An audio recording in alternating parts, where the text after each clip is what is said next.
그러므로 무엇이든지 남에게 대접을 받고자 하는 대로 너희도 남을 대접하라. 이것이 율법이요 선지자니라. 아멘.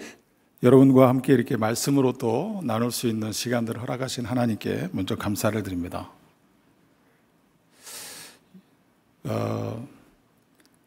제가 하나님을 향한 그 열정, 여러분들이 인정하시든 안 하시든 상관이 없습니다. 우리 앞에서 찬양하던 우리 유치부 아이들과 같이 저의 마음이 지금 그렇습니다. 콩탕콩탕하고 꽁꽁꽁하고 따라 주님이 말씀하신 강력한 말씀 아니겠습니까? 사랑하는 제자들을 향해서 여러 가지 마음의 어려움도 있었지만 상관없이 넌 날 따르라. 이 말씀이 우리 모두에게 들려지는 이 시간 될 수 있기를 주님의 이름으로 축원합니다. 여러분, 우리 아이들이 제가 질문하고 싶었어요. 너 이 단어가 아니? 이 상황과 조건이란 단어? 상황과 조건에 관계없이 예배한다라는 거는 어느 정도 알겠습니다. 너 도대체 이 상황과 조건이라는 건 너 알아? 이렇게 질문하고 싶은. 그러나 저는 기대합니다. 이 아이들의 찬양처럼 이 아이들의 삶이 어떤 상황과 조건에 관계없이 예배하는 자들로 하나님이 친히 세워가실 그 하나님을 기대합니다. 할렐루야. 아멘, 아멘. 오늘은 선교 보고차 이 자리에 서 있기도 합니다. 그러나 선교의 내용들은 여러분들이 들으시면 금방 아실 수 있는 내용들이 너무 많고요. 그리고 눈에 보이는 어떤 성과를 여러분들에게 가져다가 이렇게 보여드리려고 이 자리에 서 있는 것은 아닙니다. 그 일들을 행하는 이 선교사가 주님이 어떻게 저를 다루셨는지, 또 저에게 말씀하신 부분들이 무엇인지, 또 한국교회를 방문했을 때에 부족하지만 하나님께서 저를 통하여 말씀하고자 하는 것들이 무엇인지를 먼저 잠깐 나누고자 합니다. 오늘의 설교 목적은 거듭난 자의 삶을 보는 것입니다. 우리 아이들이 거듭났느냐 안 거듭났느냐 이거는 제가 질문하고 싶지 않습니다. 그러나 우리 모두는, 이 자리에 앉아있는 우리의 모두는 최소한 나는 예수 그리스도의 이름으로 거듭난 사람이다라는 것을 우리는 알고 있고 또 그 믿음의 삶을 살고 있습니다. 그렇기 때문에 거듭난 자의 삶을 보는 데 목적이 있고요. 무엇보다도 십자가로 우리를 대접하신 하나님 아버지의 마음을 받는 그런 시간일 수 있기를 기대합니다. 부활의 계절입니다. 길거리에 오면서 벚꽃이 얼마나 만발하던지요. 그냥 만발입니다. 만발이. 좀 활짝 폈습니다. 그래서 뭉실뭉실한 그 벚꽃을 바라보면서 얼마나 좋은지 모릅니다. 여러분도 좋으시죠? 네. 활짝 핀 꽃을 보면서 그런 생각이 들었습니다. 하나님, 우리의 신앙도 꽃처럼 만발했으면 좋겠습니다. 오늘 목사님이 그런 설교를 해주셨는데요. 너무 감사했습니다. 신앙의 아버지가 있어야 신앙의 자녀가 세워지는 것입니다. 목사님이 신앙으로 잘 서야 성도들이 건강한 것처럼 똑같죠. 신앙의 아버지가 꽃을 피워야 자녀들도 꽃을 피울 수 있는 것입니다. 여러분들의 믿음의 삶이 이 꽃처럼 활짝 피어나실 수 있기를 주님의 이름으로 다시 한번 축원합니다. 아멘. 그렇다고 한다면 오늘 본문을 통해서 십자가로 우리를 대접하신 하나님 아버지의 마음을 잘 알아야 합니다. 박원일 목사님께서 저희 동기들 중에서는 에스라 공부하신 분들이 지금 열심히 공부를 하세요. 물론 공도 열심히 쳤습니다. 학교 생활하는 동안에 탁구도 열심히 쳤어요. 왜냐하면 화합하는 일들에 있어서는 아주 스포츠가 중요한 역할을 했습니다. 우리 목사님은 모든 걸 다 잘하세요. 제가 오늘 목사님 칭찬하려고 그러는 건 아니고요. 그런데 감사하게 같이 공부한 우리 동기들 중에서 책을 내셨더라고요. 물론 설교집이라고 말씀은 하셨지만 겸손한 말씀입니다만 너무 감사했습니다. 특별히 이 마태복음 강해서를 내셨다는 것을 저는 알고 있는데요. 마태복음 가운데서도 그 신약 성경 전체이기도 합니다만 말씀의 전체, 또 하나님이 하시고자 싶으셨던 이것만큼은 너희들 잊지 말아라, 이런 삶은 너희들이 꼭 살아야 된다라고 강조하셨던 부분, 그것이 마태복음 7장 12절에 있는 말씀입니다. 그래서 우리는 이 7장 12절의 말씀을 보통 황금률이라고 하죠. 가장 빛이 나는, 또 생명력이 있는, 반드시 누려야 되는 삶이라는 것을 알고 있습니다. 그런데요, 오늘 본문에 보게 되어지면 대접이라는 말을 우리는 주목할 필요가 있습니다. 대접이 뭐지? 여러분 혹시 생각해 보신 적이 있습니까? 한국적인 정서로, 한국적인 단어로 이 말을 이해하면 이렇습니다. 상대방이 마땅히 받아야 할 만한 예로 대하는 거. 그러면 무슨 생각이 드세요? 바로 우리는 신분, 직분, 권위, 그렇죠? 관계적인 언어로 그렇게 해석을 하게 됩니다. 예를 들면 이런 것입니다. 네가 선교사 대접을 받고 싶거든 다른 사람을 선교사처럼 대봐. 이렇게 어떤 직분과 어떤 역할로다가 이렇게 해석을 하는 경우가 있습니다. 그런데 이것이 오늘 저의 약속의 말씀이기도 합니다. 올해의 약속의 말씀이기도 하고, 그래서 주님 앞에 좀 머무는 시간들이 있었는데, 헬라어가 그러면 원어에서는 이 대접이란 단어를 뭐라고 썼을까? 그리고 찾아봤는데요, 놀랍게도 이 대접이라는 이 단어가 없어요. 헬라어는 없습니다. 그래서 깜짝 놀랐습니다. 그리고 대신 이렇게 해석할 수 있습니다. 다른 사람이 원하고 바라는 것을 해주는 거. 다시 한번요. 다른 사람이 원하고 바라는 것을 해주는 거. 이런 의미가 있습니다. 쉬운 성경으로 다시 한번, 그래서 쉬운 성경은 번역을 아주 가까이 했습니다. 그래서 한번 제가 읽어봐 드리도록 하겠습니다. 다른 사람이 너희에게 해주었으면 하는 대로, 너희에게 해주었으면 하는 대로 너희가 다른 사람에게 모두 해주어라. 이것이 대접이란 단어의 성경적 의미입니다. 이것이 뭔지 모르지만 예수님께서 친히 말씀하신 거예요. 이것이 율법이고 이것이 선지자다. 그러니까 율법이요 선지자다라고 하는 것은 율법에서도 강조하고 있고 선지서에서도 강조하고 있다. 어떤 성경의 어떤 한 일부분 중에 중요한 부분이야, 이렇게 얘기하는 게 아니고요. 그게 전부라는 거예요. 전부. 율법이고 선지자 전부가 바로 남을 대접하는 것이다. 그렇게 말씀해 주고 있습니다. 그렇다고 한다면 이 율법이요 선지자라고 하는 것은 해도 되고 안 해도 되는 것이 아니라 반드시 성취해야 하고 이루어져야 할 일들이다. 거기에 하나님의 마음에 전부가 들어가 있기 때문이다. 대접한다는 것은 그런 가치가 있는 것입니다. 다른 사람의 원함을 들어주는 것. 대접하는 삶은 여러분 거듭난 성도의 삶입니다. 자연스러운 삶입니다. 왜 그렇죠? 거듭났기 때문에 그렇습니다. 거듭났다라고 하는 것은 우리가 예수의 생명으로 하나님께서 마련하신 십자가로 말미암아 우리의 존재가 다시 난 것입니다. 그런데 이 존재의 생명의 비밀은 부활 생명과 연결이 되어 있습니다. 부활 신앙과 연결이 되어 있는 것입니다.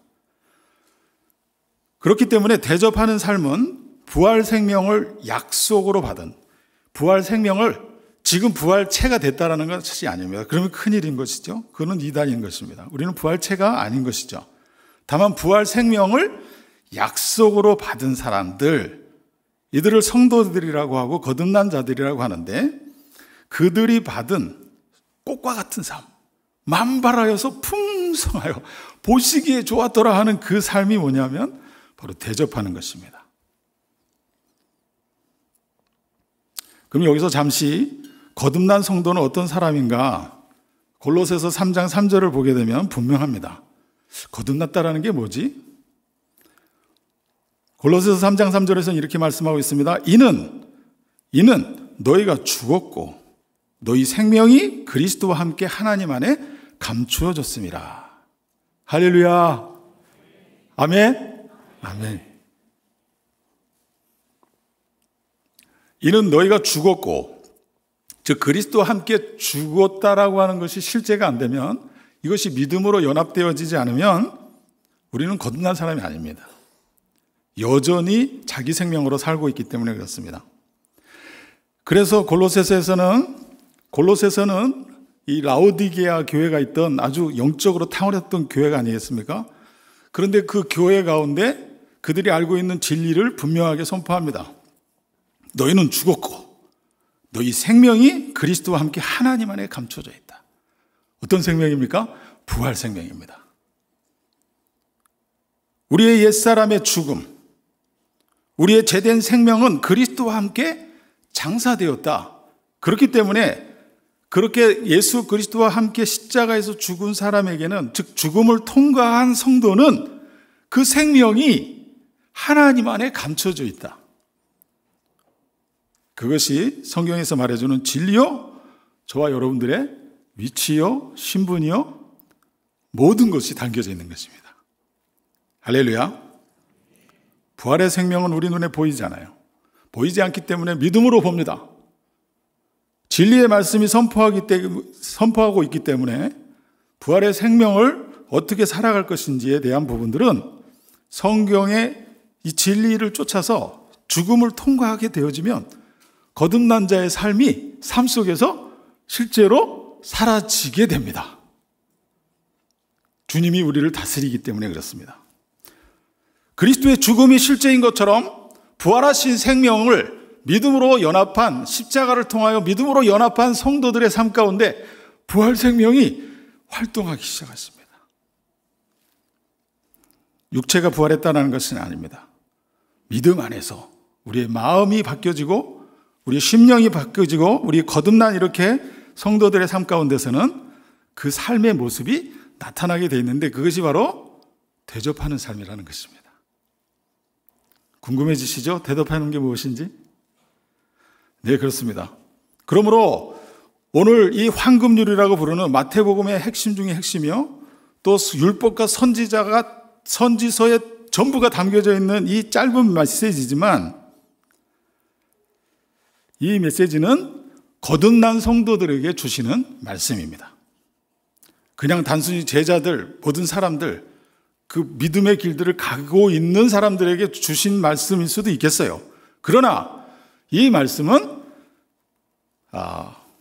거듭난 성도들에게 주시는 말씀입니다. 그러므로 놀랍게도 이 말씀은요, 7장 12절 말씀 단독으로 존재하지 않습니다. 7절서부터 11절과 연결되어 있고요. 그래서 그러므로라는 단어가 우리나라 표현이 잘 돼 있잖아요. 7장 12절에 그러므로, 이 얘기는 앞의 내용과 연결이 되어 있다, 그 말입니다. 그리고 나서 13절과 14절에 우리가 잘 알고 있는 좁은 문으로 들어가라.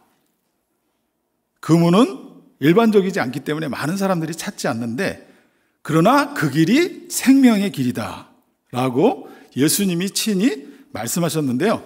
이렇게 여러분 7절서부터 11절까지 무슨 내용이 나옵니까? 잠시 이렇게 눈으로 보시면 아시겠습니다만, 우리가 잘 알고 있는 기도에 대한 내용으로 알고 있는, 오해하고 있는 부분이기도 한데요. 구하고 찾고 두드려라. 그러면 아버지께서 좋은 것을 주시지 않겠느냐? 할렐루야. 많은 분들이 이거를 이제 기도하면 받게 될 것이다, 이렇게 오해하고 있어요. 그런데 뭘 주시겠느냐고요? 하늘 아버지께서 우리에게 가장 좋은 것을 주시겠다 그랬는데, 누가복음에서는 성령을 주시겠다라고 말씀해 주셨어요. 그런데 가만히 연결해 보십시오. 이 좋은 것을 받게 되어지는 그 내용은 뭐냐면, 삶의 내용, 이 좋은 것을 받게 되면, 즉 성령을 받게 되어지면 대접하는 삶을 살 수 있다는 것입니다. 그것이 하늘 아버지께서 예비하신 좋은 것입니다. 이 좋은 것을 주시겠다고 약속하셨는데, 상황은요, 좁은 길이. 우리 아이들이 찬양했잖아요. 상황과 조건이 어떠하든지 예비하겠다. 따라가기 힘들지만 따라가겠다. 이야, 할렐루야. 어린아이와 같지 않으면 결코 하나님 나라에 들어갈 수 없다고 했는데요. 이 찬양이 모든 민족교회 모든 성도들에게 들려지는 은혜가 있기를 바랍니다. 아멘. 어린아이 같은 믿음을 가지면요, 따라갈 수 있어요. 근데 계산하면 못 쫓아가는 길입니다. 그게 바로 좁은 문으로 들어가는 길입니다. 예수님이 분명히 말씀하셨어요. 그렇다면 하늘 아버지께서 약속하신 이 좋은 게 뭘까요? 가장 좋은 거, 십자가입니다. 하나님 아버지께서 죄인들을 위하여 가장 완벽하고 가장 좋고 가장 흔들리지 않는 그 나라를 허락해 주셨는데, 그게 바로 십자가라는 것입니다. 사랑하는 사람들을 위하여 자신의 전부를 들여서, 저와 여러분 죄인이잖아요. 여기 죄인 아니라고 나는 세례 받았고 나는 뭐 직분 받았기 때문에 난 죄인 아니야. 혹시 이런 분 있으십니까? 그런 분은 성경을 다시 읽어야 돼요. 우리는 처음부터 죄인이었고 지금도 죄인이고 앞으로도 죄 지을 수밖에 없어요. 그러나 남지 않습니다. 할렐루야. 이게 우리의 믿음이잖아요. 하나님 나라는 이미 임했어요. 그리고 다시 오실 예수 그리스도 오실 그 나라 가운데 우리는 믿음으로 살아갈 수 있도록 하나님이 약속해 주신 그 믿음의 세대를 살고 있습니다. 믿음으로 누릴 수 있습니다. 죄인들을 위하여 하나님께서 대접하신 것, 그렇습니다. 저는 죄인입니다. 죄인이란 말은 죄가 생명으로 들어와 죄와 내가 하나 되어버린 상태, 그래서 사단의 종노릇하며 살아갔던 존재, 이것이 죄인 아니겠습니까? 예수님이 오신 이유도 이 죄의 권세를 멸하시기 위해서 오셨다라고 했습니다. 죄의 권세는 사망으로 이끌고 가는 것이죠. 그런데 더 분명한 것은 우리가 죄의 결과는 사망이다, 이것을 이해하기 전에 내가 죄와 하나 되어졌다라는 것을 인식해야 합니다. 여러분, 죄에서 벗어날 수 있는 길은 무엇입니까? 잘 아는 것처럼 우리는 로마서에서 이미 그 놀라운 진리의 말씀을 듣고 있습니다. 죄에서 벗어날 수 있는 유일한 길은 죽는 것밖에 없습니다. 왜 그렇죠? 죄가 생명으로 들어왔기 때문에 내가 생명으로 인식하는 한 나는 죄 덩어리인 거예요. 생각하는 거, 말하는 거, 의지 다 죄와 연결될 수밖에 없는 이 비참한 운명이 저희들 아닙니까? 저의 모습이었습니다. 그런데 그 죄인들을 향하여 그 죄에서 벗어날 수 있는 가장 좋은 거, 하늘 아버지께서 그거를 마련해 주셨다, 그 말입니다. 그것을 찾으라는 거예요. 그것을 구하라는 것입니다. 그 길을 두드리라는 거예요. 어떻게 하면 그 십자가의 길로 갈 것인가? 십자가 복음만이 우리를 살게 한다라고 유치부 아이들의 입을 통해서 주님 찬양하게 하셨어요. 할렐루야. 네, 아멘입니다. 절대로 놓치면 안 됩니다. 십자가 놓치면 우리의 존재, 누가 거듭났다라고 얘기를 하더라도, 어떤 거룩한 삶을 산다 할지라도 그에게 십자가가 없다면 그의 삶은 결국은 육신의 삶으로 끝이 나고 마는 것입니다. 부활의 생명에 참여할 수 없어요. 죄가 생명으로 들어왔기 때문에 끝나지 않았던 이 비참한 운명 가운데 있는 저와 여러분들을 위하여 예수님이 우리가 바라고 원하는 거, 죄인이 바라고 원하는 게 뭐예요, 여러분? 죄에서 벗어나는 거 아니겠습니까? 죄의 문제를 끝내는 것입니다. 할렐루야. 그 가장 좋은 거, 우리로서는 도저히 불가능한 이 죄의 문제를 끝나는 거, 죽음을 십자가로 대접하신 것입니다. 죽어야 끝이 나는 이 죄의 문제. 그래서 히브리서 9장 27절에 뭐라고 말하고 있습니까? 한 번 죽는 것은 모든 사람에게 정하여진 것이고 그 이후에는 심판이 있다라고 했는데, 이것은요, 이 이야기는 모든 사람을 위한 것일 수도 있겠습니다만 예수 그리스도의 죽음이 단 한 번의 죽음이 완전한 죽음이다라는 것을 가르치기 위해서 선포하고 있지 않습니까? 십자가로 우리에게 선물하시고 우리에게 가장 좋은 것을 준비해 주셨는데요, 그게 뭐냐면 죽음이라는 것입니다. 죄에 대하여 죽는 거. 그래서 로마서 6장에서는 그의 죽음에 참여한 모든 자들은 그의 부활에도 또한 동참하게 될 것이다. 연합하게 될 것이다. 연합하게 될 것이다. 할렐루야. 연합입니다. 연합은 어떻게 일어납니까? 믿음으로 되는 것입니다.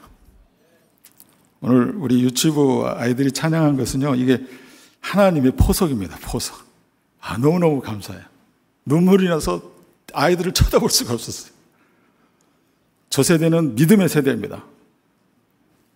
십자가 복음을 붙들고 하나님 나라를 확장해야 될 믿음의 다음 세대들입니다.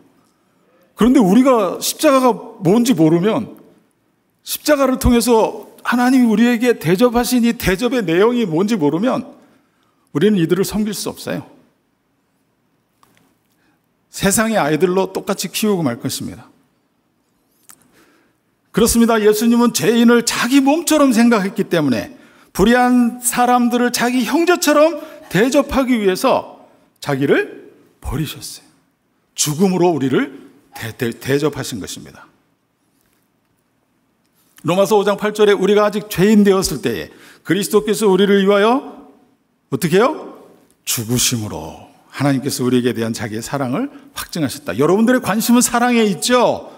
사랑받는 거에 있죠. 그러나 하나님 편에서 준비한 이 완전하고 변함없는 좋은 거, 반드시 찾고 구하고 두드려야 될, 반드시 들어가야 되는 그 좁은 문, 하나님께서는 그것을 준비하셨다는 것입니다. 그것이 바로 십자가로 우리에게, 즉 죽음으로 우리를 대접하신 것입니다. 하늘아버지께서 준비해 주신 이 좋은 거, 그러므로 십자가 대접을 받아보지 않은 사람은요, 여전히 하나님을 빙자하여 자신이 대접받기를 원하죠. 선교사 그럴 수 있습니다. 목사 그럴 수 있습니다. 오늘 목사님이 말씀하셨잖아요. 직분을 가지고 대접받으려고 한다. 내가 얼마 된 교회인데 내가 이 교회의 뿌리야. 어떤 대접을 받고 싶습니까? 십자가로 대접을 받아보지 않은, 그 실제가 일어나지 않은 믿음의 주소는 문제투성일 수밖에 없습니다. 이것이 나의 문제요? 우리의 문제요? 인류의 문제 아닙니까? 여러분, 어렵지 않아요? 예수님을 3년 동안 열심히 쫓아다녔던 그 제자들도 못 알아들었어요.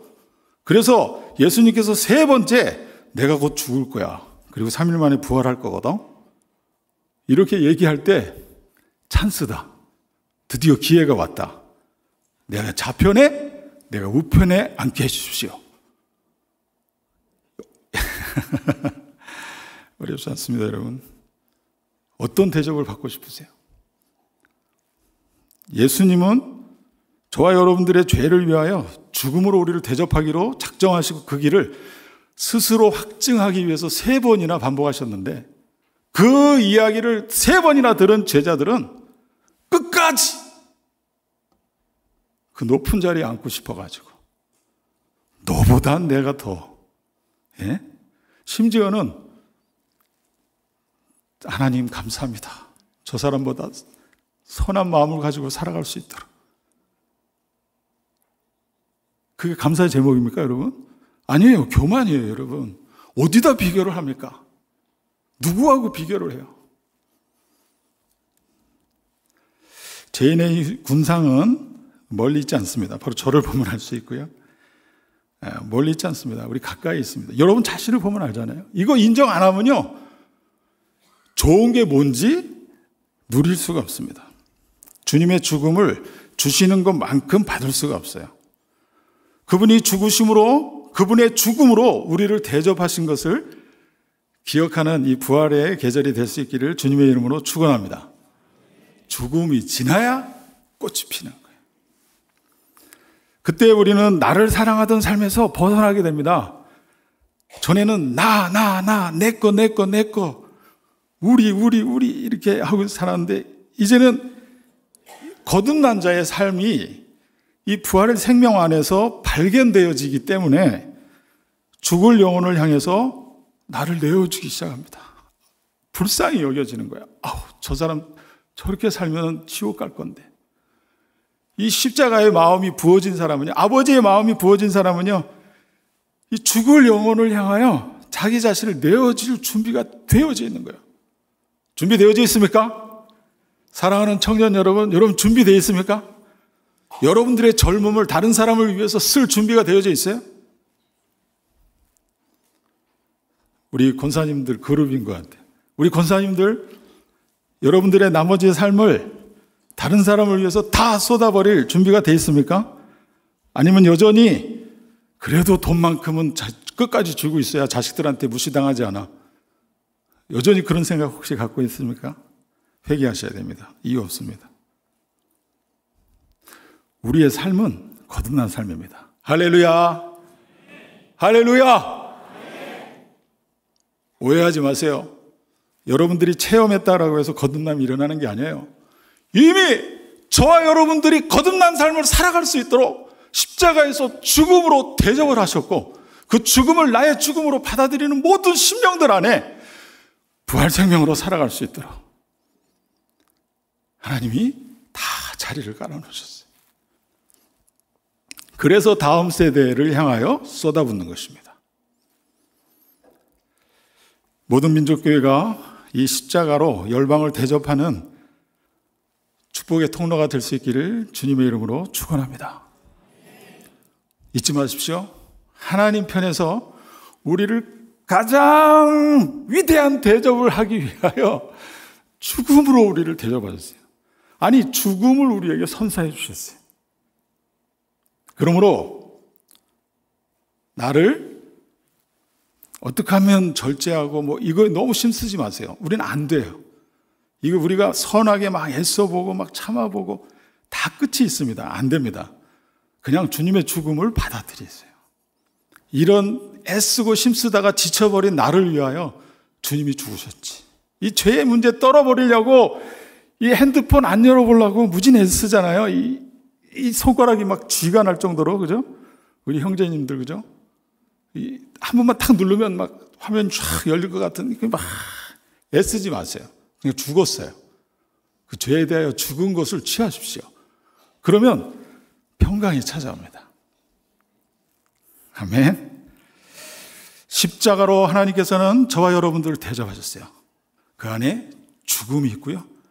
그 십자가 안에 부활이 있습니다. 모든 민족교회가 섬겨야 될 대상은 모든 민족입니다. 그런데 십자가 복음이 뭔지 모르면 뭘로 대접하시겠어요? 여러분들이 차를 사주시겠어요? 아프리카에는요, 한 집에 최소 8명, 9명이에요. 아이들이. 저희 보고 이제 몇 명의 아들이 몇 명이냐 그래서 하나 있다 그랬더니, 불쌍하다시 이렇게. 안 됐다, 이렇게. 그렇게 혀를 차죠. 거기는 보통 12명까지도 납니다. 한 어머니로부터. 옛날 우리 삶 같잖아요. 근데 사상이 어떻든지 상관은 없어요. 중요한 건 그들이 십자가의 대접을 받아야 될 대상이잖아요. 왜 그렇습니까? 우리는 이미 십자가의 대접을 받았기 때문에 그렇습니다. 우리는 책이 있고요, 라디오가 있고요, 수없이 많은 설교자들이 있습니다. 그분들이 뭘 설교하는지 들어보세요. 우리가 이미 죽었다라고 선포하고 있습니다. 그러므로 그리스도 안에서 다시 산 자들이라고 선포하고 있습니다. 그렇기 때문에 아프리카에 있는 다음 세대들을 향해서 그들에게 십자가 복음이 들려줘야 되지 않겠습니까? 누가 가겠습니까? 누가 가겠어요? 여러분, 저는 50이 넘어가지고 선교사로 헌신했어요. 말이 안 돼요, 말이. 제일 불편한 거죠. 지금 조금씩 합니다. 여러분들이 기도해 주셔가지고 전에는 아내 없이는 아무것도 못했어요. 밥 먹었냐? 이거 물어보는 것도 아내를 통해서 물어봐줘요. 이렇게. 뭐라고 대답했어? 듣고. 그랬는데요. 지금 이제 아내 따로 저 따로 방 따로 쓰는 건 아닙니다. 주님께서 사역을 좀 확장시켜 주셨어요. 그래서 모든 목회자들이라든지 교회를 돌아보고 말씀으로 권면하는 일들을 제가 할 수 있습니다. 아내는 아내대로 공동체에 있는 수십 명이 넘는 이 청년들과 영적인 교제들을 이루며 그 심령 안에 정말 주님 사랑하는 마음이 옮겨지도록, 세상을 사랑하는 마음에서 주님 사랑하는 마음이 옮겨지도록, 너희들은 이 십자가의 대접을 받은 사람들이야. 너희가 죽으려고 애쓰고 그러지 마. 그냥 주님의 죽음을 받아들여. 그러면 너희가 부활 생명으로 믿음으로 살 수 있어. 여러분, 그것이 신앙입니다.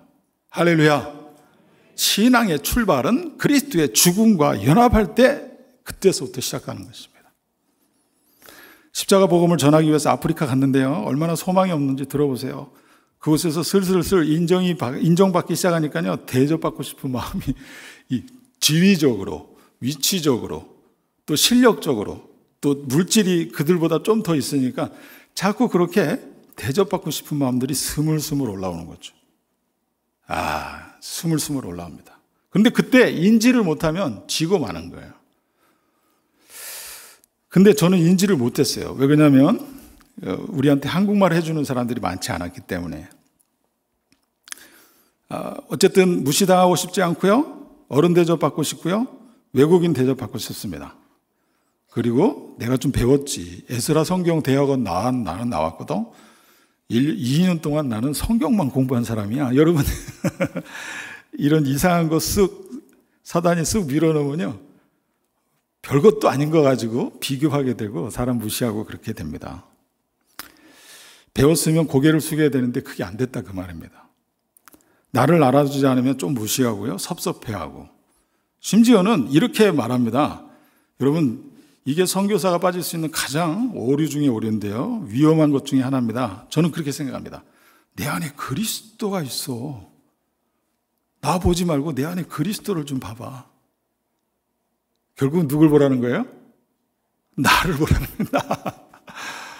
그냥 주님이 십자가로 대접해 주신 것처럼 조건 없이 다 섬기면 그들이 주님을 볼 건데 은근슬쩍 나를 좀 봐야지. 내가 주님을 섬기는 사람이란 말이야. 그러니 어떤 마음이 오겠습니까? 끔찍하게도 그리스도를 빌미 삼아 대접받으려는 그 옛사람이 머리를 슬그머니 드는 것이었습니다. 일은 재밌습니다, 여러분. 선교 사역지에서요, 건물 칠하고 하고 일과 연관해서는 제가 빠지지 않아요. 정말 재밌게 신나게 할 수 있습니다. 그런데요, 순간 마음의 평강이 사라지기 시작합니다. 불안해지고요, 화가 슬슬 올라오고요, 그리고 잘 안 되니까 소리로 제압하죠. 소리로 제압하려고 하는 모습들이 나타나기 시작합니다. 그리고 무시하고 혀를 차고 판단하고 지쳐갑니다. 선교사 저의 경우가 그렇습니다. 괜히 지쳐가는 게 아니에요. 몸은 건강합니다. 아프리카 친구들하고 저는 여전히 아직도 배드민턴도 치고 그렇게 합니다. 제가 가르쳐줬거든요. 이거 이렇게 하는 거 가르쳐주고 지금은 치는데 워낙 젊은 친구들이다 보니까 지금은 제가 숨이 좀 차요. 그래도 어쨌든 청년들하고 같이 배드민턴 할 수 있다는 것도 감사하죠. 어렵지 않아요. 사역은 같이 노는 것도 어렵지 않습니다. 그런데 하나님과의 관계에 위기가 오기 시작했습니다. 내면의 질서가 흐트러진 거예요. 어렵지 않습니다, 여러분. 내가 십자가의 대접을 받은 내가 그 앞에서 정직하게 믿음으로 살고 있는지 점검하기 위해서는 내 내면에 평강이 있느냐 없느냐를 여러분 스스로가 점검하시면 어렵지 않습니다. 그래서 많은 사람들이 찾는 그 큰 문을 들어가려고 하는 제 꼬라지를 보게 하셨어요. 너무너무 힘들더라고요. 인정하고 싶지 않은 거예요. 그리고 이게 뭔지 모르는 거예요. 왜 내가 이렇게 힘들어하지? 왜 저 사람 때문에 힘들어하지? 왜 내가 얘기하면 저 사람이 왜 안 바뀌지? 여러 가지 상황들이 혼탁스러운 그때 주님이 새벽 기도 시간인데요. 딱 이렇게 말씀하셨습니다. 놀라지 마십시오. 내 이놈! 네가 어떤 대접을 받았는데 내가 아직도 사람들에게 대접받기를 원하냐? 내 이놈!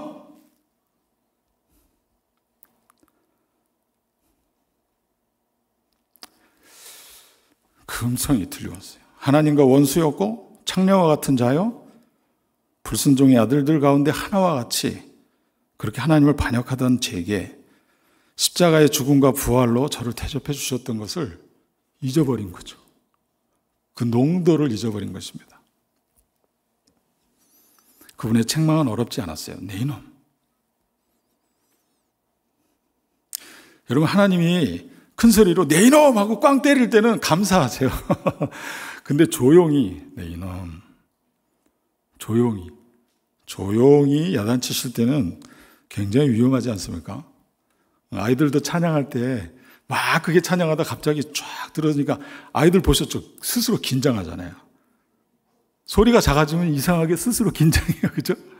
예, 소리를 크게 하면 같이 막 올라가다가 갑자기 훅 줄어들면 뭔가 긴장감이 드는 것처럼 하나님이 내 이놈 이렇게 찾아오시지 않기를 바랍니다. 사랑하는 주님께서 죽음으로 정과 욕심을 끝내시고 십자가 앞에서 어떤 삶을 살아가게 하셨는지 다시 기억나게 해주셨고요. 그분 앞에서 제가 무슨 말을 할 수 있겠어요? 이 죄인 놈이 주님 앞에 드릴 말씀이 없었습니다. 그때 주님이 다시 허락한 건 무엇입니까? 자유입니다. 자유. 내가 너를 어떻게 자유케 했는지 잊어버리지 마라. 권위 앞에서, 물질 앞에서, 세속적 가치 앞에서 어떤 것도 너를 구속하지 못하게 해라. 그것이 바로 부활의 능력 아니겠습니까? 그러므로 그리스도의 완전한 죽음과 부활의 십자가는 어제도 오늘도 내일도 저에게 필요하고요, 저를 살게 하는 힘입니다.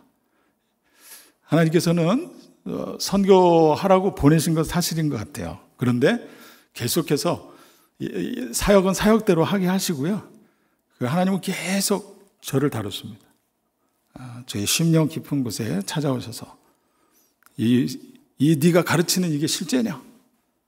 이대로 너 살고 있냐? 계속 말씀하고 계십니다. 그렇기 때문에 저는 이 시간 자유롭게 여러분에게 선포합니다. 십자가의 그의 죽으심과 부활은 저에게 자유를 주시는 능력이고요, 저의 자랑입니다. 오늘 이 자리에 세상 풍파에 밀려 믿음의 꽃을 피우지 못한 성도가 있습니까? 이것저것 장래를 생각하면 막 하나님이 뭐 그냥 내려놓고 싶은 분이 있습니까? 아니면 믿음은 모두 과거의 일처럼 여겨져서 떨어지는 꽃잎처럼, 죄송합니다, 이 교회 앞에 벚꽃은 이미 벌써 떨어지기 시작했더라고요. 사모님이 그렇게 말씀하시더라고요. 벚꽃은 보기 좋은데요, 일주일이면. 여러분, 신앙이 그렇게 되지 않기를 바랍니다. 할렐루야. 소나무와 같이. 그래서 우리 소나무 좋아하잖아요. 이유가 뭡니까? 푸르기 때문에 그렇습니다. 사시사철. 죽음과 부활을 붙드시는 이 믿음은 푸른 솔과 같은 것입니다. 무엇보다도 죄 가운데 무거운 짐에 눌려서 이것 좀 끊고 싶은데 안 되는 자기를 바라보며 절망하고 있는 분들이 계십니까? 얼굴 들지 못하는 분이 계십니까? 아니요. 걱정하지 마세요. 여러분들을 위해서, 그런 분을 위해서도 주님은 십자가로 대접하셨습니다. 그 대접을 받으세요. 아멘. 그래서 오늘은 선교 보고라기보다는 선교사, 이 보고하는 선교사를 어떻게 바꾸셨는지, 또 어떻게 다루시는지 함께 나눌 수 있게 하신 하나님께 감사를 드리고요. 특별히 나눠드리는 이 이야기들은 짧지만, 시간이 좀 지났지만 제가 빨리빨리 진행해 보도록 하겠습니다. 십자가의 대접, 하나님 편에서 가장 가치 있는 그 대접, 그리스도의 죽음과 부활의 대접을 마땅히 받을 만한 사람들, 우리는 이미 다 받았잖아요. 근데 아직까지 아프리카의 한 구석 변방에는요, 이 대접이 뭔지를 모르는 분들이 많이 있어요. 그런 분들에게 나타나는 특징은 있습니다. 종교적인 열심입니다. 그들의 찬양을 보면요, 와, 진짜 내가 거듭난 사람 맞나? 저 사람이 거듭난 사람 맞나? 싶을 정도로. 그런데 찬양을 그렇게 뜨겁게 하는 이유가 뭔지 아세요? 이 진리를 알고 싶은 거예요. 경험하고 싶은 것입니다. 그런데 뭐가 없어요? 말씀이 없어요. 그리고 중요한 것은 샘플이 없습니다. 예가 없어요. 자신을 부인하고 살아가는 예가 없어요. 모든 목사님들이 다 좋은 차 타기 원하고요. 아프리카에서도 그렇습니다, 여러분. 죄송합니다. 아프리카에서도 큰 교회 되잖아요. 그러면 큰 교회 짓고 싶고요. 큰 차 타고 싶고요. 당장 집부터 짓습니다. 멀리 있지 않아요. 사단은 좋은 것을 주는 것 같지만 그 좋은 것으로 무엇을 가립니까? 이미 다 이뤄놓으신 진짜 좋은 거, 십자가의 그 죽으심과 부활을 못 보게 하는 것입니다. 다른 거 막 주어가지고. 그렇기 때문에 저희는 이 완전하신 십자가의 복음을 저희에게도 허락하신 것처럼 부족하지만 우리 공동체 지체들에게, 그리고 지금부터 나눠야 될, 잠깐 나눠드릴 이 아프리카 콩고 민주공화국의 이 십자가의 대접을 받을 만한 사람들, 그 이야기를 좀 잠깐 나누고 싶습니다. 할렐루야. 아멘. 우리 옆에 분한테 우리 예배 시간이긴 합니다만 그렇게 고면해 볼 거예요. 당신은 십자가로 대접을 받은 사람이군요. 이렇게. 당신은 십자가로 대접을 받은 사람이군요. 안 믿어도 상관없어요. 그렇게 먼저는 다른 사람을 인정을 해주시고, 무엇보다도 여러분 자신을 좀 있잖아요. 이거 내가 어떤 사람인데 이런 거 생각하지 마시고요. 십자가가 어떤 건데, 이 고백이 저와 여러분들의 진정한 믿음의 고백이 될 수 있기를 바랍니다. 그래서 우리 동영상 잠깐 준비했는데요. 바로바로 좀 설명을 하고 제가 마치도록 하겠습니다. 우리 준비된 콩고 민주공화국 이야기인데요. 그래서 제목을 그렇게 잡아봤습니다. 십자가 대접을 받은 헤브론 공동체 이야기. 넘겨주십시오. 네, 십자가 대접을 받은 헤브론 공동체 이야기. 너무 좋잖아요. 저희들이 가서 뭐 그들을 뭐 학교를 보내주고 뭐 이렇게 하는 게 아니라 그들이 십자가 대접을 받았기 때문에 우리가 어떻게 사는지 잠깐 나누겠습니다. 그래서 목회자 복음학교를 했고요. 목회자들에게 저희가 이 십자가 복음을 전했습니다. 그래서 그들이 이제 기도 모임을 갖기 시작했고요. 넘겨주십시오. 네, 이게 넘길 수 있을까요? 아닌가요? 네, 넘겨주시면 되겠습니다. 이런 기도 모임이 저절로 생겼어요. 너무 감사하죠? 그리고 또 한번 넘겨주십시오. 이건가요? 네, 감사합니다. 제가 사인을 늦게 받았습니다. 여러 군데에서 십자가 복음을 나누고 또 그 믿음으로 함께 살아가기를 원하는 사람들과 함께 기도 모임을 갖기 시작했습니다. 네, 감사합니다.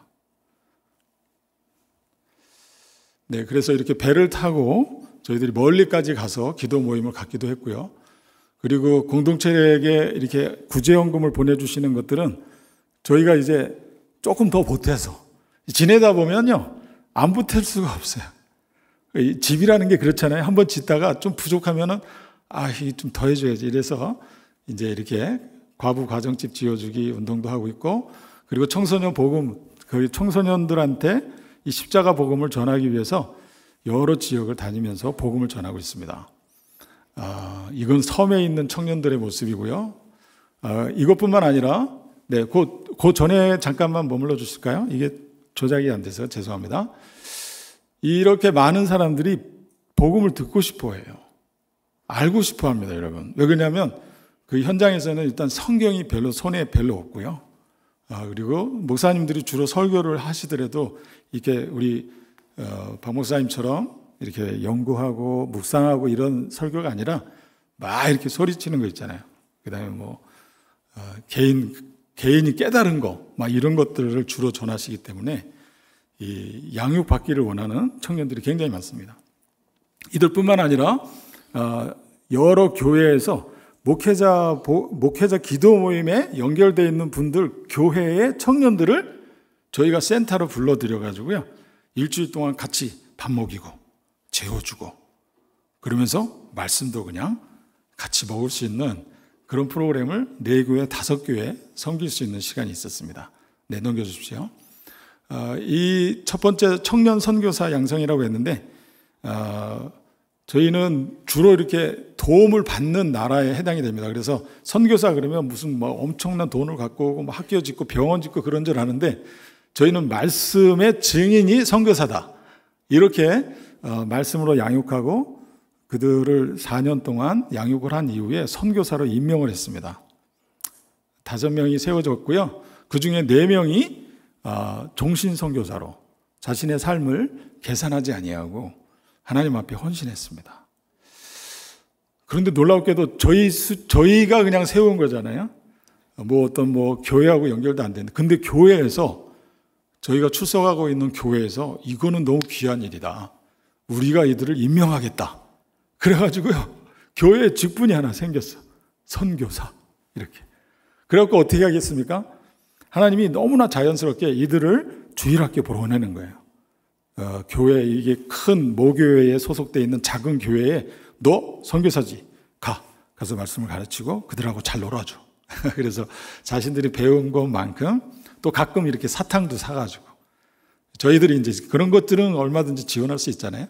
사탕 사가지고 과자 사가지고 가서 재밌게 놀고 그들에게 하나님 사랑을 전하는, 이미 그 일이 시작이 됐습니다. 5명 이렇게 마쳤고요. 그리고 두 번째, 넘겨주시면요, 두 번째 예비 선교사 학교가 시작이 됐습니다. 저기 사진 속에서는 3명입니다만 지금 4명이 지금 훈련을 받고 있는데요. 한 명 이야기는 좀 이따 나누도록 하겠습니다.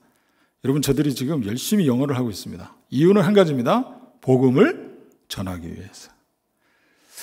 모두가 다 대학에 들어갈 수 있는 자격을 얻었어요. 그런데 본인들이 2년 동안 말씀에 집중하겠습니다.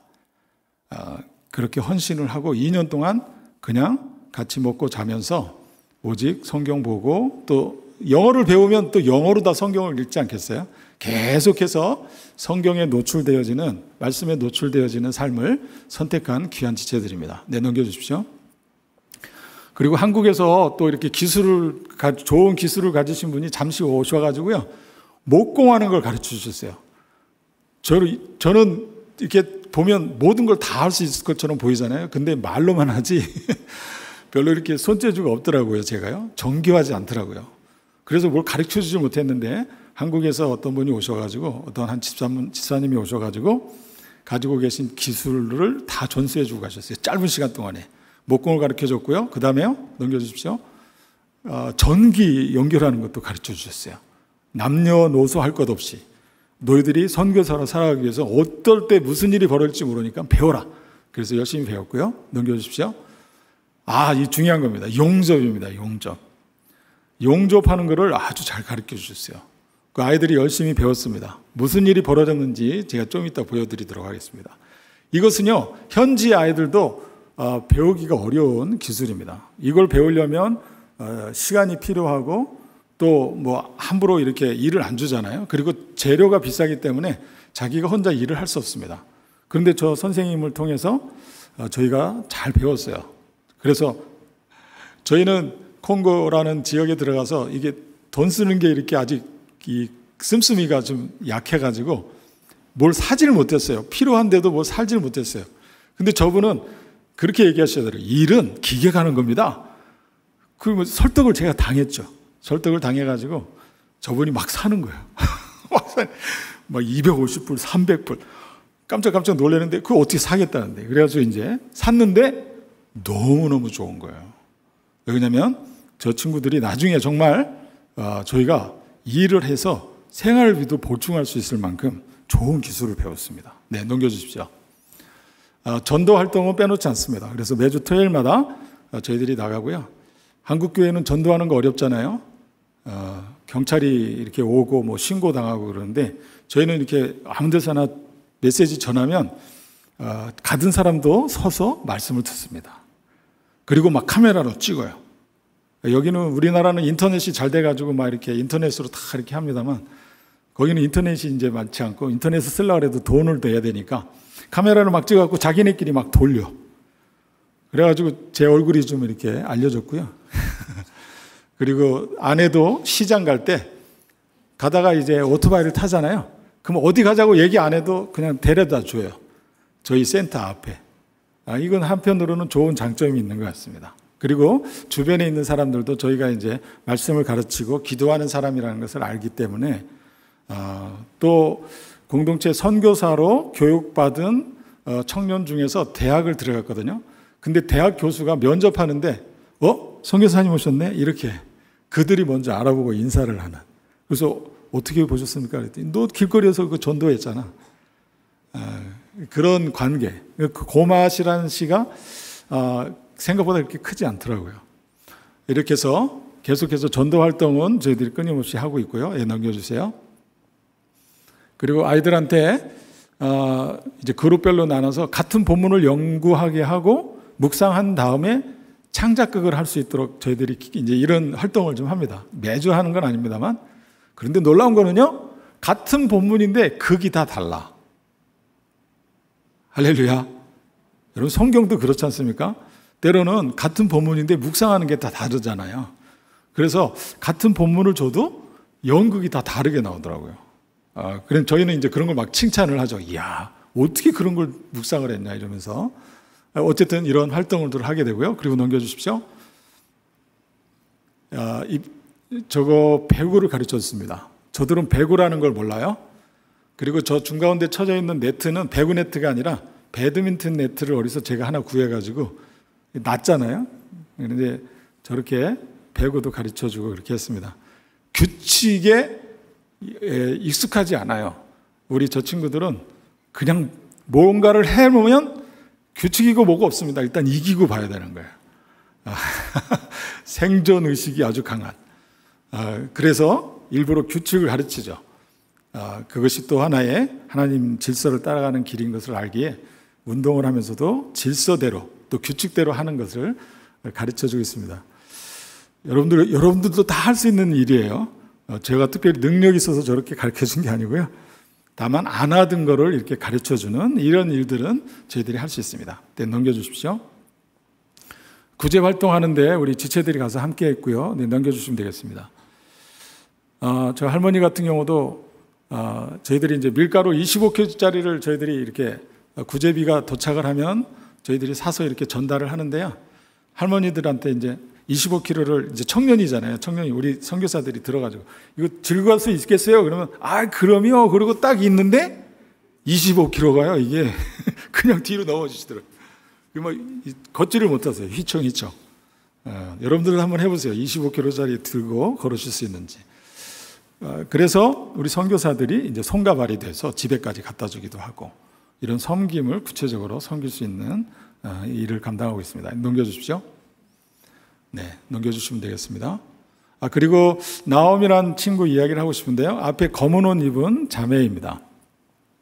이 자매가 지금 선교사 예비학교 두 번째 학교에 멤버로서 들어와서 활동하고 있는데요. 이 두 친구가 같이 들어왔습니다. 1년 전에 같이 멤버로 들어와서 말씀을 배우고 학교도 다니고 그랬는데 학교 마치고 나서 고민이 생긴 거예요. 다른 친구들처럼 2년을 대학을 안 가고 말씀만 공부한다라는 게 이게 너무 길게 느껴진 거예요. 2년이 너무 길게 느껴져가지고 죄송한데 저희는 밖으로 나가겠습니다. 그래서 두 사람이 친구인데 같이 나갔어요. 나갔는데 이 앞에 있는 이 나옴이라는 친구가 기쁨이 없는 거예요. 하나님이 나와 함께 하시는지 안 하는지 어렵지 않습니다. 내가 뭘 해도 기쁘면 거기가 하나님은 나라예요.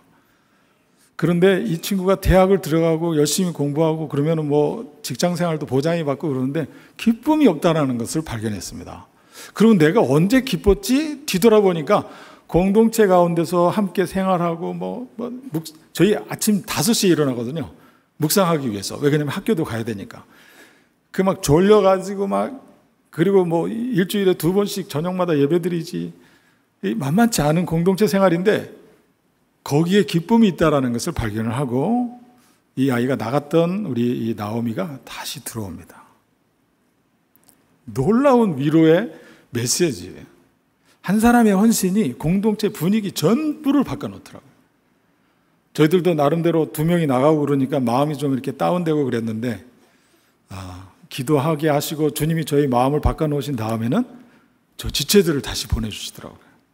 그래가지고 뭐 축제가 일어났죠.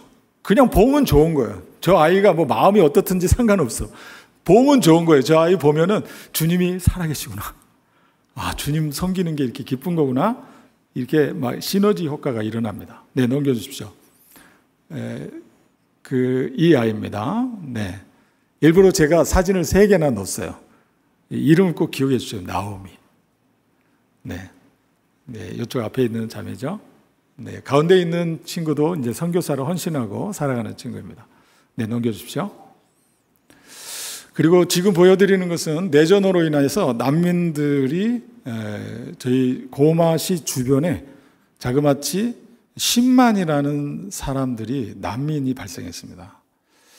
이 반군에 대한 이야기를 하려면 오늘 시간이 너무 많이 부족하고요. 그냥 내전이 일어난 것이죠. 그리고 이 내전이 20년이라는 긴 시간 동안 계속됐습니다. 그것도 이웃 국가하고 관련된 누가 범인인지 모를 만큼 막 뒤섞여가지고 고생하는 거는 일반 서민들인 거죠. 그래서 그들은 자기가 살던 모든 그 고향들을 다 버리고 밭이고 소고 뭐고 다 버리고 최소한 살기 위해서 고마시 근처로 왔는데요. 그 상황을 좀 나누고 싶습니다. 그래서 이것을 보여드리는 것은 참 불쌍해서 어떡하냐 이렇게 생각하지 마시고요. 그럼에도 불구하고 저들이 십자가 복음이 필요한 자들이지. 그런 동지애로 같은 형제애로 이렇게 품고 기도해 주십시오. 빨리 내전이 끝날 수 있도록. 네, 기도 한번 보겠습니다. 네, 그 저렇게 비닐을 치고 삽니다. 그들이 멀리 있지 않고요. 최근에 3천 가정이 새로 생긴 거예요. 그래서 저희들이 이제 여러 군데를 돌아다니면서 도움을 주고 있습니다만 저기는 새로 생긴 빈민촌입니다. 난민촌입니다. 네, 넘겨주십시오. 헤아리기가 어렵죠.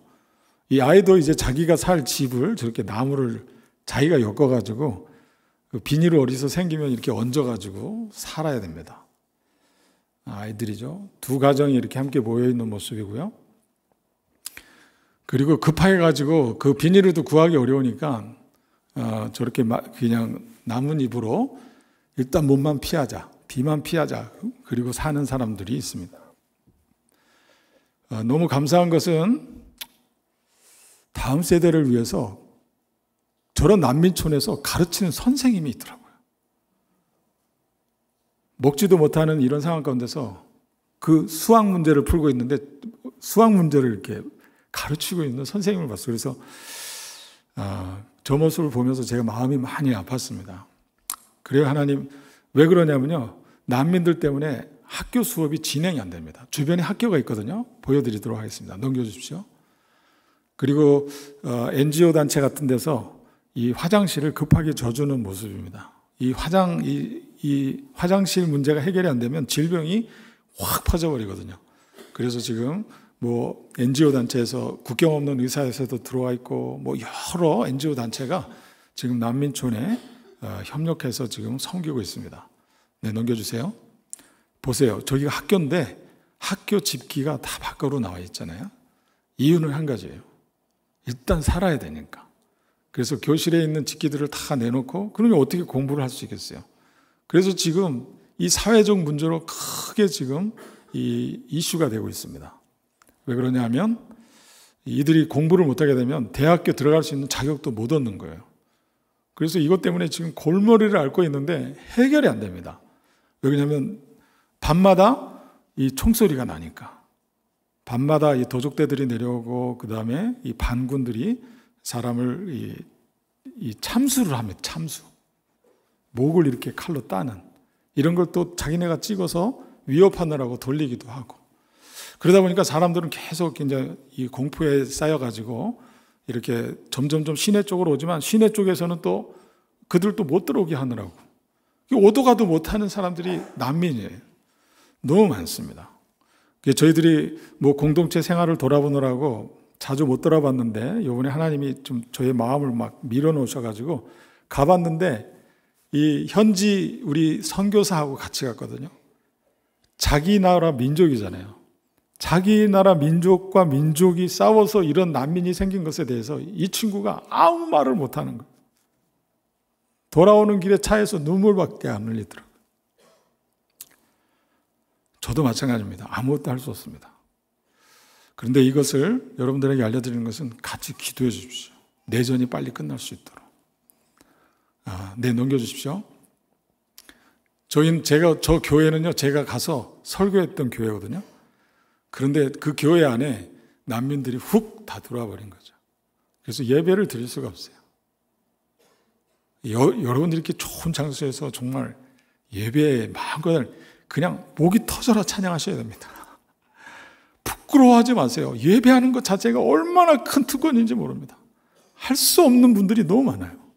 아프리카에서는 뭐 건축할 때도 보여드리겠습니다만 천막도 못 치고 예배하는 사람들이 있어요, 여러분. 네, 넘겨주십시오. 그래서 이 다음 세대를 이제 대접할 때 저희들이 첫 번째는 교회를 섬기기도 하고요. 두 번째는 저희가 지금 진행 중인 유치원 건축 사항만 잠깐 보고하고 마치도록 하겠습니다. 넘겨주세요. 고성에 있는 그 고성교회 아십니까? 이 고성교회에서 하나님께서는요, 사람을 준비시키시더라고요. 어떤 권사님이 그 교회 출석하시는 분은 아닌데 새벽 기도 나오셨다가 새벽 기도만 나오시는 분이에요. 교회는 다른 데 있고.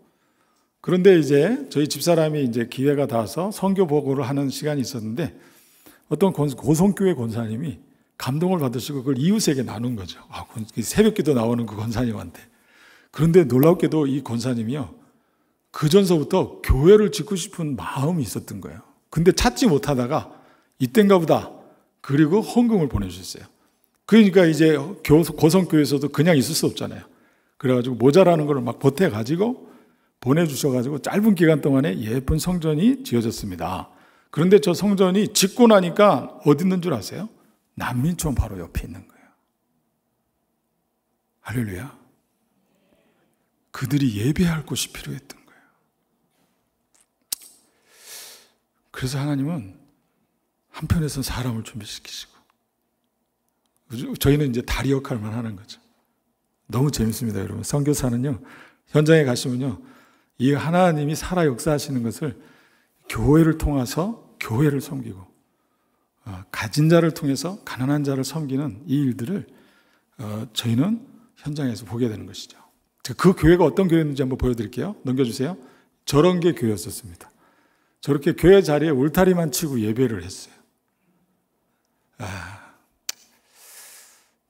그래도 난민들이 예배하고 싶으니까 저기서 예배했지 않겠어요?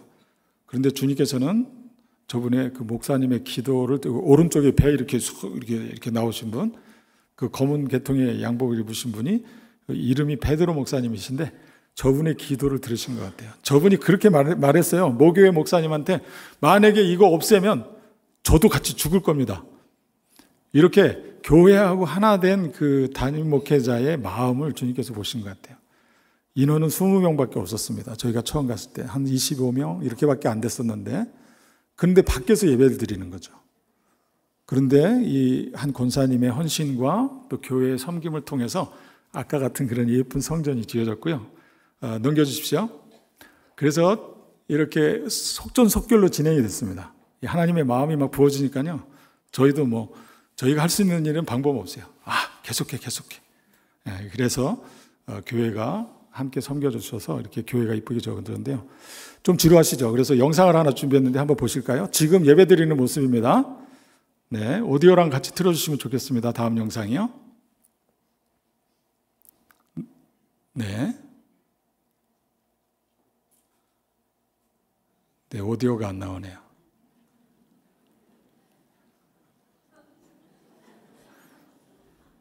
예배 시간에 찬양대가 이 찬양 반주를 하고 있는데 뒤에서 아이가 저렇게 춤추는 거예요. 여러분, 저게 예배 아닙니까? 하나님 앞에서 저렇게 즐거워할 수 있으세요, 여러분?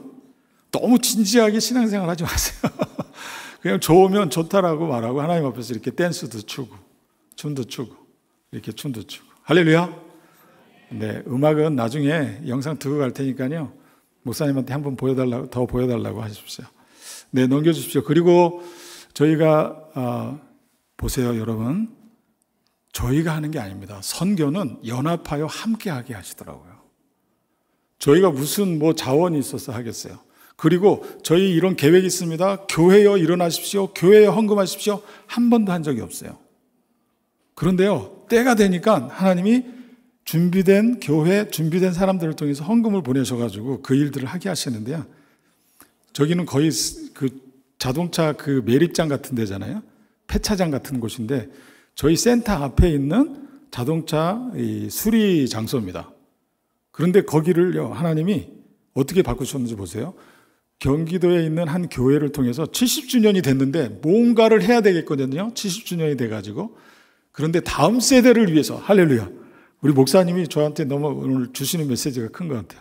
다음 세대를 위해서 70주년 된 교회가 무엇을 할까 고민하다가 당회원들이 결정한 것은 뭐냐면요. 그러면 아프리카에 있는 다음 세대를 섬기자.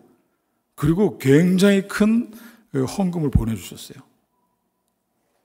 저는 이렇게 계획서 올리라 그러니까 또 계획은 또 하잖아요. 눈에 보이는 거 없어도 계획서도 뭐 계획이 있습니까? 아, 있지요. 그리고 그때부터 고민하기 시작하는 거죠. 뭐 여론조사하고 보니까 여러분 거기에 개신교 유치원이 없더라고요. 다 사립밖에 없어. 그리고 천주교, 죄송합니다. 이 천주교를 욕하는 건 아니고요. 이 천주교 유치원밖에 없는 거예요. 다 뭐가 연결되어 있어요? 많은 돈하고 연결이 되어 있습니다. 그리고 유치원 아이들이 뭘 배우냐면요. 그 교황 모자 있잖아요. 교황 모자 써서 걸어 다니게 하고 그래요. 이런 교육이 이루어지고 있는 상황 가운데 개신교 유치원이 없다라는 소식을 듣게 됐습니다. 그래서 우리 유치원 하고 싶습니다. 계획서를 올렸고요. 그 교회가 승낙을 하고 귀한 헌금을 보내주셨습니다. 그래서 건축을 하기 시작했고요. 넘겨주십시오. 네. 우리는 저렇게 안에 차가 그대로 있는데도 공사를 하잖아요. 이게 아프리카식입니다. 우리는 다 땅 준비해놓고 건축하잖아요. 그렇지 않아요. 그냥 공사 시작하면 저 사람들은 딴 데로 가요. 네. 이렇게, 저 포크레인 제가 일부러 좀 했습니다. 저 포크레인이 현대입니다. 현대라고 찍혀 있더라고요. 그래서 제가 막 자랑을 했죠. 이거 한국에서 온 거다. 어떻게 왔는지 모르겠어요. 그런데 현대라고 찍혀 있어요. 중고품이 온 것 같긴 합니다만 저것을 이용해서 이 공사를 잘 진행을 했습니다. 네, 넘겨주십시오. 그리고 한국에서 온 단기 선교사님들하고 우리 지체들하고 필요 없는 나무들도 잘라서 넘겨주시고요. 그리고 쓰레기. 저희가 원래 쓰레기 매립장입니다. 교회 땅인데 교회가 안 쓰고 있었거든요. 여력이 안 되니까. 현지 교회가 여력이 안 되니까 땅은 있는데 쓰지 않다 보니까 주민들이 쓰레기를 15년 동안 갖다 버린 곳입니다. 저걸 치는데요. 센터 지을 때도 어마어마한 돈이 들었습니다. 근데 지금 유치원도 어떻게 보면 쓰레기 옆에다 이렇게 지금 유치원을 하고 있는데 유치원이기 때문에 나중에 이렇게 그 위에다가 이렇게 모래를 깔고 그다음에 나무를 심고 이렇게 하면 오히려 더 푹신푹신하고 아이들은 다치지 않고 놀랍게도 저기가 목공소로 쓰던 곳입니다. 목공소이기 때문에 이 쌓여있는 아주 비닐 쓰레기 말고는 다 이 나무 톱밥이에요. 톱밥이라서 이렇게 푹신푹신해가지고 애들이 다칠 염려는 없습니다. 아무튼 제 생각입니다. 그래서 일단 진행을 한번 해보겠고요. 그래서 지금 중가운데 사진을 찍은 모습입니다. 저 옆에 초등학교가 있잖아요. 저기 다 교회 땅입니다. 그 옛날 그 스웨덴 선교사님들이 사주신 땅인데 안 쓰고 있다가 이제서야 주님의 때가 되어서 이제 일들이 이렇게 진행이 되고 있는 모습 보여드리고요. 넘겨주십시오. 자, 이 모습입니다. 저게 누굴까요? 우리 선교사가 배웠잖아요. 선생님한테. 바로 써먹었어요. 너무너무 자랑스러워요. 그래서 이렇게 막 용접을 할 뿐만 아니라 건축도 같이 했습니다. 자, 넘겨주세요. 네, 저런 모습으로 나왔습니다. 저런 모습을 우리 지체들하고 같이 했고요. 그리고 저렇게 위에다가 석가래를 저렇게 철로다가 만든 석가래를 올려서 저기 직접 저렇게 올라가서 용접도 하고 그렇게 했습니다. 넘겨주십시오. 그래서 저런 모습으로 지금 있고요. 마지막으로 멀리서 좀 찍어본 사진입니다. 건축이 조금 멈춰 있습니다. 그래서 하나님 앞에 질문했습니다. 그 교회에서도 끝까지 마무리를 못 해갖고 좀 많이 안타까워 하시더라고요. 그래 멈춰 있어서 그냥 저도 멈췄어요. 선교는 그렇게 하고 있습니다. 주님이 보내주신 것만큼 한다. 그런데 왜 멈추셨지? 기도하는 가운데 주님이 선교는 이게 건물이 문제가 아니라 선교는 연합해서 하는 거야. 주님이 그런 마음을 주셨어요. 그래서 나머지 부분들은 한국에서 마음을 받고 또 다음 세대를 위해서 콩고에 있는 이 십자가의 대접을 받아야 될 다음 세대들을 섬길 교회가 있다고 한다면 저 마무리를 함께 하고 싶습니다. 네, 이것이 십자가 복음으로 대접을 받은, 또 대접을 받을 만한 콩고의 상황들을, 콩고 민주공화국의 상황들을 잠깐 여러분들에게 나눴고요. 저는 십자가 선교사입니다. 선교사님 통해서 무슨 이야기를 들을까, 어떤 사업 보고를 들을까, 어떻게 생각하셨는지 잘 모르겠습니다. 그러나 주님께서 저에게 허락하신 이 십자가, 그것을 여러분과 함께 나눴고, 또 저희 생명이 붙어있는 한 콩고민주공화국에서 다음 세대들에게 이 십자가의 완전한 복음, 온전한 믿음으로 연합할 수 있도록 믿음의 싸움을 감당하겠습니다. 여러분들이 함께 해주시고, 또 기도로 지금까지 또 함께 해주시고, 또 우리 박원일 목사님이 형님이란 소리는 잘 안 해요. 형님이란 소리는 안 해요. 제가 형님 뻘이긴 한데 거의 친구처럼 지내고 있기 때문에 늘 이렇게 마음으로, 전심으로 받아주셔서 항상 올 때마다 이렇게 귀한 대접을 받고 있습니다. 너무너무 감사를 드리고요. 십자가의 복음이 우리 모두를 살게 하시고, 또 부활의 생명으로 거듭난 사람의 삶을, 거듭난 생명의 삶을 살아갈 수 있도록 하게 하시는 그 하나님이 우리의 아버지 되신 것에 대해서 감사를 드립니다.